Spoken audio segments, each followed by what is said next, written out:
आदाब, केमशो, सस्याकार, नमस्कार मेरे प्यार प्यारे दोस्तों। तो कैसे हैं आप सब।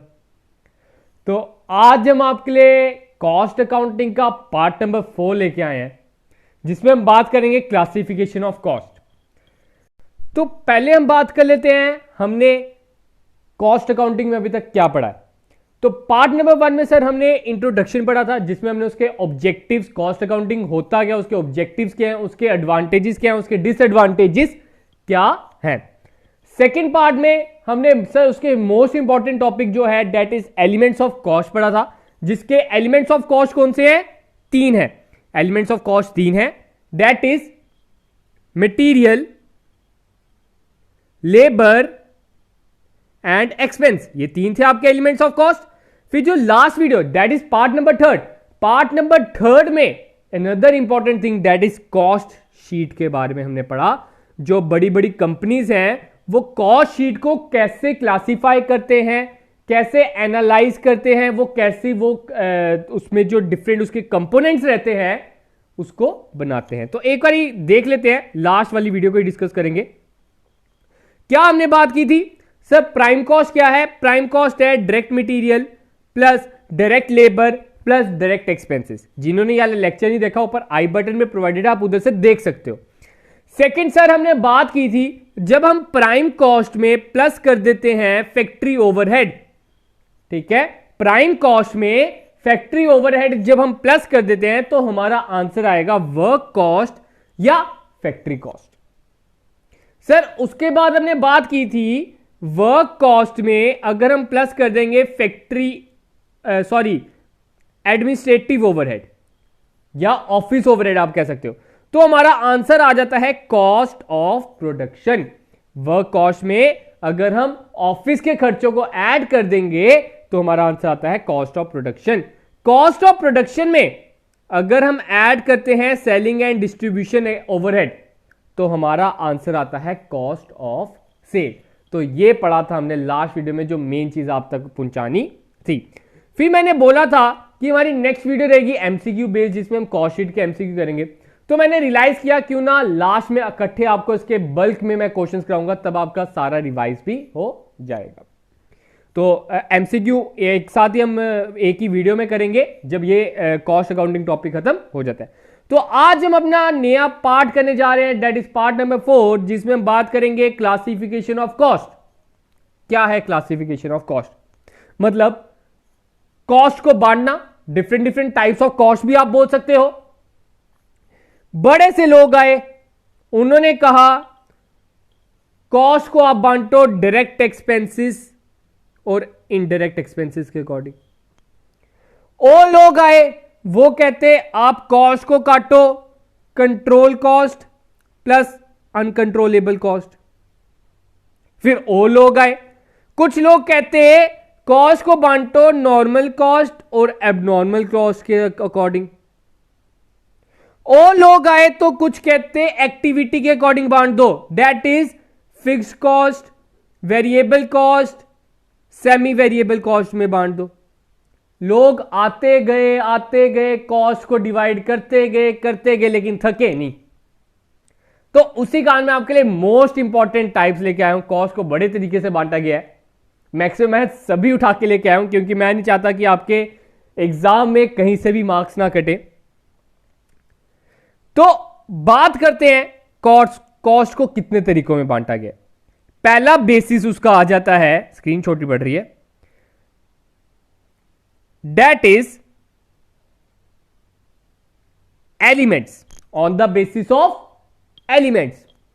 सर ये तो हम पढ़ चुके हैं लास्ट वीडियो, नहीं सेकंड लास्ट वीडियो है ना, एलिमेंट्स ऑफ कॉस्ट, ये वही है। तो हमने इस वीडियो में से कवर अप नहीं करेंगे। एलिमेंट्स ऑफ कॉस्ट में हमने क्या पढ़े थे? अगर आपसे पूछ ले on the basis of elements how many types of cost are there? There are 3 types of cost.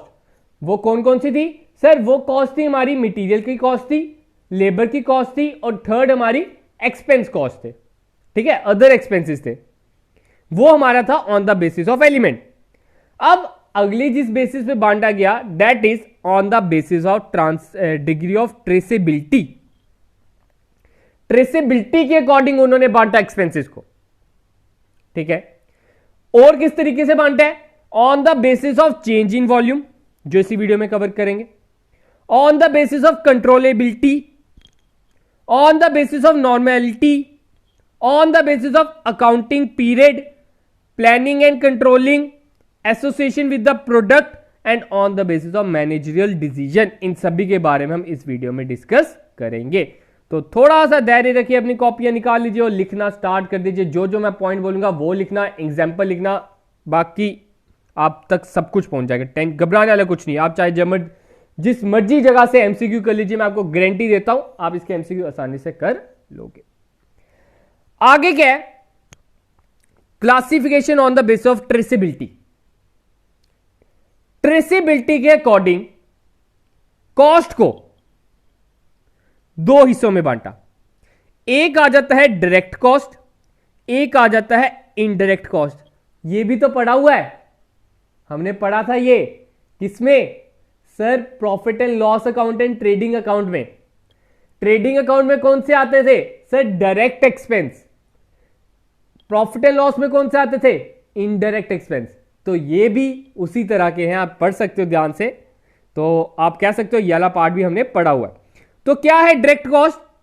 Direct cost are the cost which are easily identified with a specific cost unit और cost centre. जब आप कोई product बना रहे हो, उसमें जो properly identified है उससे हम बोलेंगे डायरेक्ट कॉस्ट, जिसे आप पहचान सकते हो।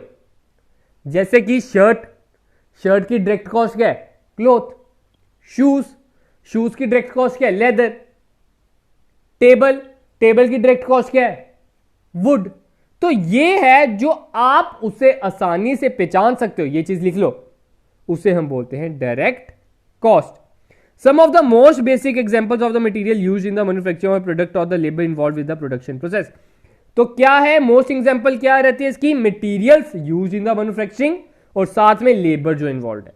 मतलब डायरेक्ट कॉस्ट में आपका क्या रहेगा? एक तो मटेरियल जो उसमें सबसे ज्यादा मैक्सिमम अमाउंट में यूज हुआ है, और साथ में उसमें जो लेबर लगी है। नेक्स्ट बात करते हैं indirect cost.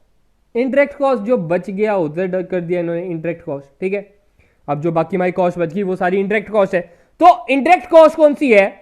These cost are incurred for many purposes between cost centre और यूनिट्स, ठीक है। आगे पढ़ लेते हैं। So we can not easily identify to one particular cost centre. मतलब आप इसे कह सकते हो इनडायरेक्टली इस प्रोडक्ट में लगी है। जैसे कि लाइटनिंग का खर्चा, जैसे कि रेंट का खर्चा, जैसे कि डिलीवरी वैन का खर्चा, ये सब कुछ किस में आ जाएंगे? इनडायरेक्ट कॉस्ट में, जो प्रोडक्ट में आइडेंटिफाइड आप नहीं कर सकते हो, प्रॉपर्ली उसमें पहचान नहीं सकते हो, वो आपके इनडायरेक्ट कॉस्ट। आगे हम बात करते हैं on the basis of normality. हमने दो पढ़ लिए, पता भी नहीं चला कौन कौन से एलिमेंट। पहले का पढ़ा हुआ है ट्रेसेबिलिटी, दूसरा पढ़ लिया। थर्ड हम पढ़ने जा रहे हैं on the basis of normality. Normality, ठीक है, नॉर्मल। तो इसके बेसिस पे भी दो टाइप्स है, ठीक है। जो नोट्स बना रहा है वो ऐसे कर लो, on the basis of normality, नीचे से दो फ्लो चार्ट टाइप। एक आ जाता है नॉर्मल कॉस्ट, ताकि आपको देखने से ही पता चल जाए, और दूसरा आता है एबनॉर्मल कॉस्ट। नॉर्मल क्या होता है? मिनटोस आम जिंदगी, हमारी आम जिंदगी जो चल रही है वो नॉर्मल कॉस्ट है, ठीक है। मैं बताता हूं, ऐसे एग्जांपल है। दूसरी जो आ गई, जो कभी कभार घटना हो जाए, उसे हम बोलेंगे एबनॉर्मल, जो कभी कभार घटना हो, ठीक है। नॉर्मल का मतलब है आम। तो क्या है normal cost? This is a part of a cost of production और a part of costing profit and loss. These are the costs that a firm incurs at the normal level of output। जब भी आप कोई production करते हो, जो normally incurred होना ही होना है, जो आपने पहले का ही सोचा है, ये तो खर्चा होना ही होना है, जो हमें प्री डिटरमाइंड है, आप कह सकते हो, उससे हम बोलते हैं नॉर्मल कॉस्ट। अब मटेरियल का खर्चा, क्या बिना मटेरियल के आप कोई प्रोडक्ट बना सकते हो? बिना कपड़े के आप शर्ट बना सकते हो? नहीं बना सकते। तो उसी कारण हम बोलेंगे material is a normal cost. अब आप बोलोगे सर मटेरियल को तो हमने डायरेक्ट कॉस्ट में लिखा था, लेकिन ऐसा मत सोचो कि जो डायरेक्ट कॉस्ट में आ गया वो बाकियों में नहीं आएगा। बाकी सब भी इंटरलिंक्ड है। वो बस क्या है, बेसिस, ऑन द बेसिस पे इन्होंने चेंजेस लाई हैं और कुछ नहीं। ठीक है, जरूरी नहीं है कि मटेरियल बाकी सब में नहीं आएंगे, मटेरियल बाकी सब में भी आएंगे।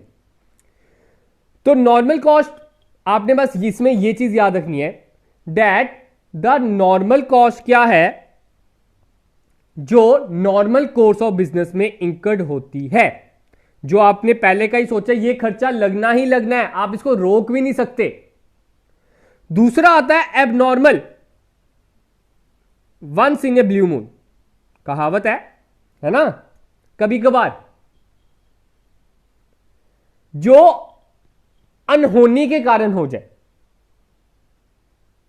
For example, fire in your factory. जब फैक्ट्री में आग लग जाती है, आग लग जाती है फैक्ट्री में, तो कुछ नुकसान हो गया, वो आपका क्या उसमें उसका नुकसान आप कहां पे डालोगे? एबनॉर्मल कॉस्ट में। ठीक है, साथ में आप इसमें कह सकते हो लॉस ड्यू टू शटडाउन। जैसे कि आप देख सकते हो कोरोना काल में सभी दुकानें बंद हो गई थी, उस कारण भी तो बड़ा नुकसान हुआ, तो वो भी आप उसे किस में डाल सकते हो? एबनॉर्मल कॉस्ट में डाल सकते हो। अब इसमें जो मेन चीज आपने याद रखनी है वो क्या आपने याद रखनी है? दैट, ये last point, these cost are charge to profit and loss account. ये जो खर्चे हैं इसे आप प्रॉफिट एंड लॉस अकाउंट में चार्ज करते हो। They are not shown as a part of cost of production. उसे हम कॉस्ट ऑफ प्रोडक्शन में शो नहीं करते, उसका पार्ट हम उसे कॉस्ट ऑफ प्रोडक्शन का इसे पार्ट हम नहीं शो करते। ठीक है, होप कि क्लियर होगा इसके बारे में भी। ठीक है, अब आगे बढ़े। आगे क्या बोल रहा है? Classification bye activity of variability. अब मैं बता दूं उसके रिलेटेड आपको पंचायत के एग्जाम में क्वेश्चन भी आ चुका है इसी के अकॉर्डिंग, आप देख सकते हो, जिसका पंचायत का पेपर पड़ा है। अब आप कहोगे सर ये तो टॉपिक ही नहीं था, फिर कहां से आ गया? देखो ये वाला टॉपिक आपका थोड़ा इकोनॉमिक्स से भी मिलता जुलता है, तो आप इकोनॉमिक्स में देख सकते हो एक क्वेश्चन आया हुआ है कुछ इसी के अकॉर्डिंग था कि ये जो कॉस्ट है इसमें से कौन सी वेरिएबल कॉस्ट है। 3 ऑप्शन दिए थे। ठीक है, कौन सी वेरिएबल कॉस्ट है, तो ध्यान से समझना क्या है।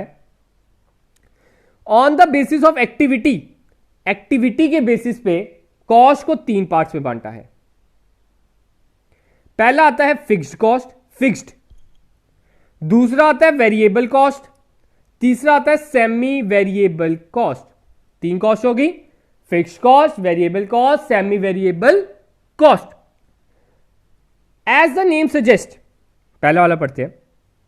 पहला वाला नाम क्या बोल रहा है? Fixed cost, fixed, not so rigid. ठीक है, तो फिक्स्ड कॉस्ट क्या है? Are commonly described as those which remain fixed in total amount. जो फिक्स रहती है, सेम रहती है, चाहे आप जितना मर्जी आउटपुट चेंज कर लो। जैसे कि मेरी फैक्ट्री का रेंट है 10,000, मेरी फैक्ट्री का कितना रेंट है? 10,000। अगर मैं 1,000 यूनिट बनाऊंगा तो मेरी फैक्ट्री का रेंट क्या 20,000 हो जाएगा? अगर मैं 2,000 यूनिट शर्ट बनाऊंगा, 2,000 पीसीस बनाऊंगा शर्ट के, तो क्या मेरा रेंट बढ़ जाएगा कि घट जाएगा? अगर मैं 3,000 यूनिट कर दूं तब भी रेंट मैंने 10,000 देना है। चाहे मैं 4,000 यूनिट कर दूं तब भी मैंने रेंट 10,000 देना है। चाहे मैं 10,000 यूनिट क्यों ना बना लूं, रेंट मैंने 10,000 ही देना है। रेंट तो नहीं चेंज होगा, रेंट तो सेम ही रहेगा। तो इस एग्जाम्पल को हम बोलेंगे your rent is a fixed cost, your manager salary is a fixed cost. उसको इतनी सैलरी देनी ही देनी है, चाहे मेरा प्रॉफिट हो या नुकसान हो। ठीक है, insurance is a fixed cost, insurance आपने देनी ही देनी है इतनी। वो आपके आउटपुट पे डिपेंड नहीं है। आपके इसके रिलेटेड भी आ सकता है कि जो फिक्स कॉस्ट है क्या आपके आउटपुट पे बेस करती है, नहीं करती। अगर आप आउटपुट अपना चेंज कर देते हो, आप पहले 1000 प्रोडक्ट बनाते थे, अब आप 2000 प्रोडक्ट बना देते हो, क्या फिक्स कॉस्ट चेंज होगी? नहीं होगी। Fix cost remain same. लेकिन ये चीज भी याद रखो, जैसे जैसे आउटपुट बढ़ेगा फिक्स कॉस्ट घटेगी। अब बच्चे कहेंगे सर वो कैसे? एग्जांपल ले सकते हो आप। पहले हम बनाते थे 1000 यूनिट, ठीक है, पहले हम बनाते थे 1000 यूनिट, तो हम रेंट देते थे फॉर एग्जांपल 1000 ही, ठीक है। 1000 यूनिट पे हम रेंट देते थे 1000। अब मैंने यूनिट बनाना स्टार्ट कर दिया 2000, रेंट तो मैंने 1000 ही देना है। इधर आप देख रहे हो एक यूनिट पे मुझे 1 रुपया लग रहा है फिक्स कॉस्ट, इधर मुझे फिक्स कॉस्ट लग रहा है 0.5, 50 पैसा। घट नहीं गया? मैंने आउटपुट को बढ़ाया, मेरी फिक्स कॉस्ट घट गई, फिक्स कॉस्ट पर यूनिट घट गया, ठीक है। तो ये पॉइंट भी आपको पता होना चाहिए। एग्जामिनर आपको किसी भी ट्रिकी तरीके से क्वेश्चन ये पूछ सकता है। सेकंड पॉइंट, वेरिएबल कॉस्ट, ठीक है, इसके रिलेटेड आया था क्वेश्चन। वेरिएबल का मीनिंग क्या है? चेंज, जो चेंज होती रहती है with the change of output, which changes with the change of output. For example your cost of material. एक शर्ट के लिए मुझे अगर चाहिए 2 मीटर कपड़ा, तो 2 शर्ट के लिए कितना चाहिए होगा सर? 4 मीटर। 3 शर्ट के लिए कितना चाहिए होगा सर? 6 मीटर। 4 शर्ट के लिए कितना चाहिए सर? 8 मीटर। तो ऑब्वियस ही बात है आपकी कॉस्ट भी तो बढ़ जाएगी। अगर आपका 1 मीटर 20 रुपए का आता है तो 2 इंटू 20 होता है 40, 4 इंटू 20 होता है 80, 6 इंटू 20 होता है 120, 8 इंटू 20 होता है 160। तो जैसे जैसे आपका आउटपुट बढ़ता है वैसे वैसे आपका जो कॉस्ट बढ़ेगा उसे हम बोलते हैं variable cost, which changes with the change in output, which changes with the change in output. तो इसकी एग्जांपल क्या आ जाएगी? एक आ जाएगी direct material cost, direct labour cost, power, repair, ये सब कुछ आपके क्या है? Variable cost. नेक्स्ट आपकी आती है सेमी वेरिएबल। सेमी का मतलब क्या होता है? आधा, यही होता है सेमी सर्कल, सर्कल का आधा। सेमी का मतलब क्या होता है? आधा। तो सेमी वेरिएबल क्या है? इन दोनों का मिक्सचर है। इट इज पार्टली फिक्स्ड और पार्टली वेरिएबल। मतलब कुछ हिस्सा ऐसा होता है जो फिक्स्ड होता है, कुछ हिस्सा ऐसा होता है जो वेरिएबल होता है। कुछ हिस्सा ऐसा होता है जो फिक्स्ड होता है, कुछ हिस्सा ऐसा होता है जो वेरिएबल होता है। मतलब कि इसमें एग्जांपल लेता हूं, आपको पता है आपका टेलीफोन रेंट, टेलीफोन भी छोड़ो, चलो बिजली का खर्चा होता है आपका, टेलीफोन तो आजकल रहा नहीं इतना, आपका इलेक्ट्रिसिटी बिल, ठीक है। अब लॉकडाउन में तो हमारी दुकानें बंद रही, फिर भी बिजली का बिल आता रहा। वो क्यों? तो बिजली का बिल वो आया, दैट इज फिक्स्ड कॉस्ट।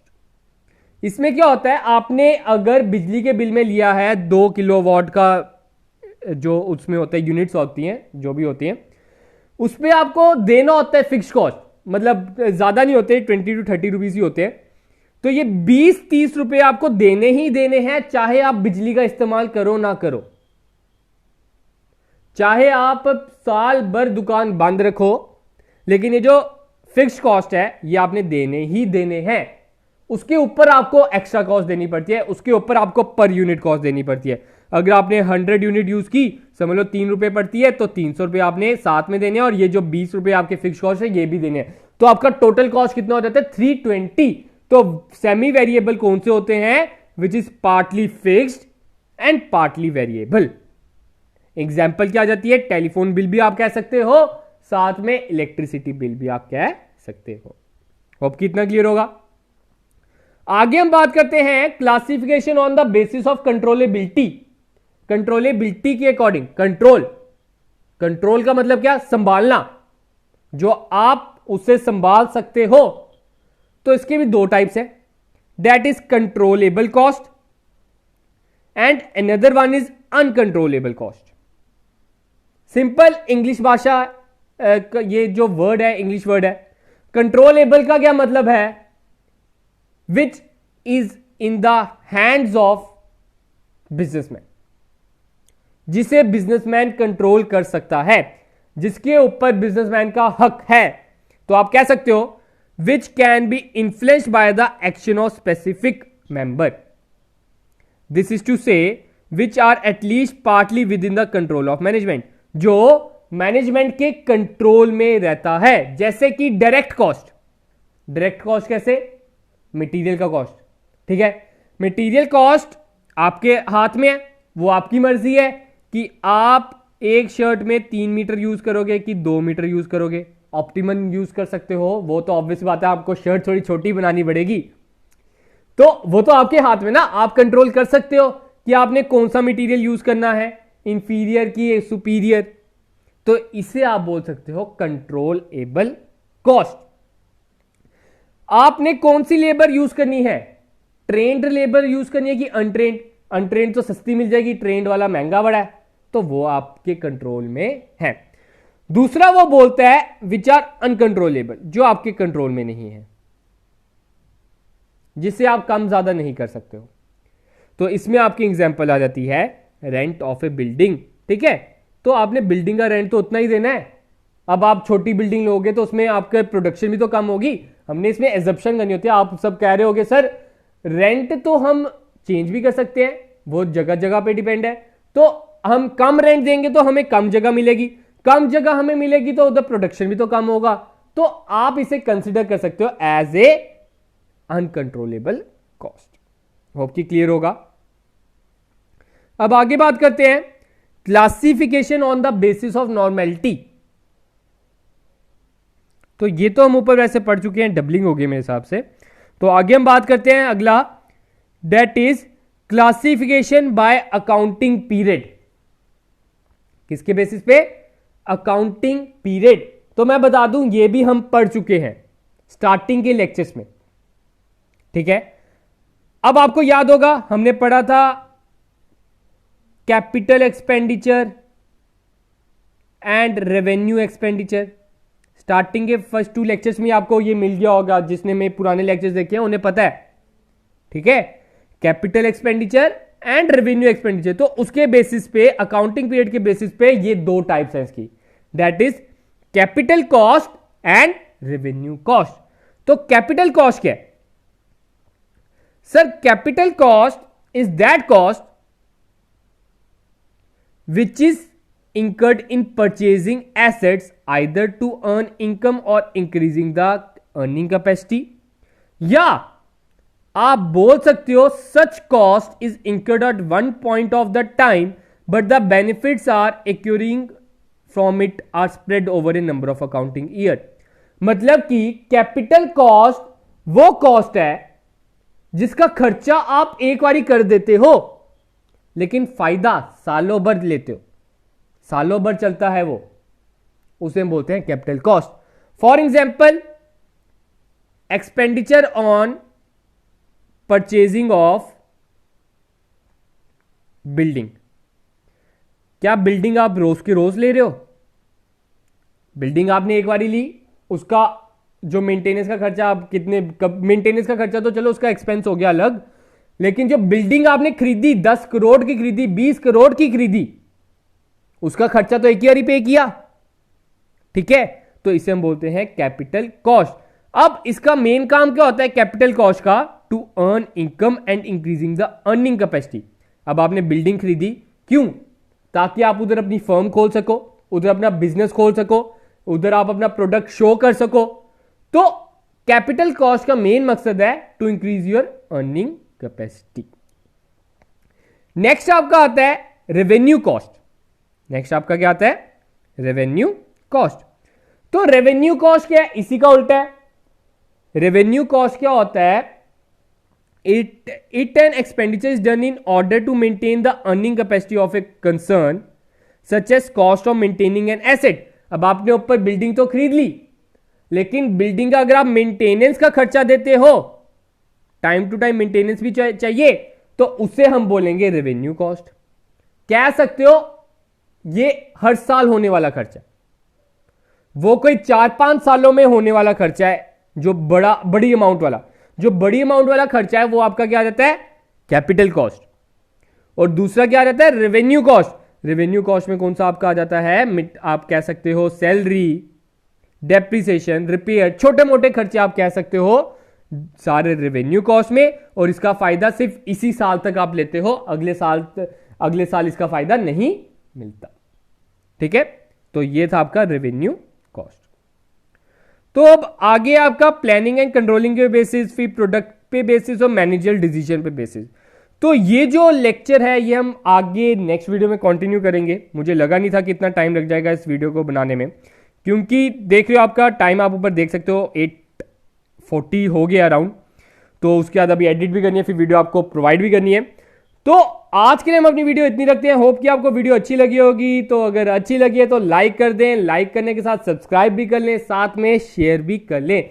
बाकी जो इसका थोड़ा सा टॉपिक रहेगा वो हमारी नेक्स्ट वीडियो रहेगी, क्योंकि मैं चाहता हूं कि आपके दिमाग में कुछ भी गोल गोल ना घूमे, सब कुछ स्ट्रेट फॉरवर्ड घूमे, आप तक सारी नॉलेज पहुंचे।